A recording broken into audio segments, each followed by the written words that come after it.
Oi, gente, no vídeo de hoje eu vou te ensinar a fazer slime só com duas coisas.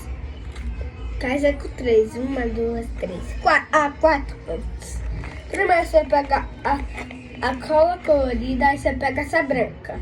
Aí passa essa aqui, ó. Se você quiser uma grande, você passa muito. Como que eu quero grande, eu vou passar muita. Tá. Aí você vai passar aí você vai passar a cor, mas eu vou parar, você não vai ficar com muito tempo. E agora eu já mulher, faça, olha, eu passei mais um pouco de cola branca colorida. Ó, viu? Ó, eu passei amarelo também. É por causa que é a cor do nosso canal.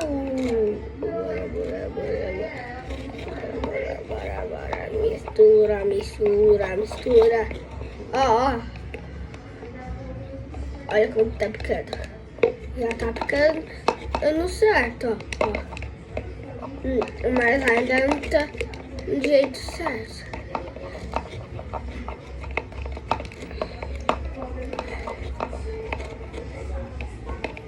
Passar um pouco de ativador.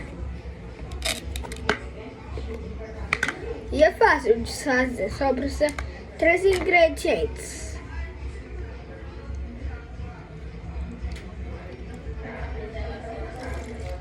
Passar um pouco de ativador. Agora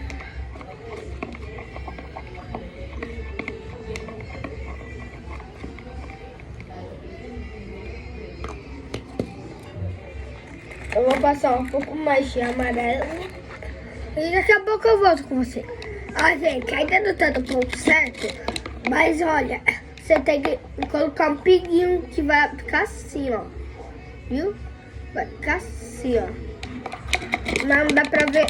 E vai ficar cheio de espuma. Aí você vai misturando até ficar no ponto certo.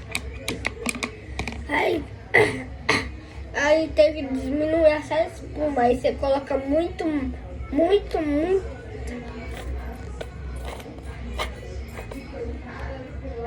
Tem que colocar muita.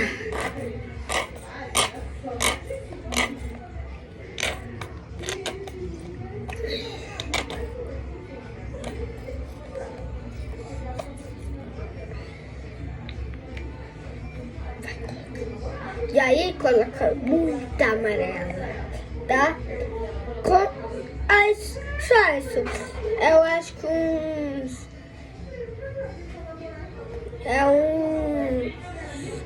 20 minutos fica no ponto certo.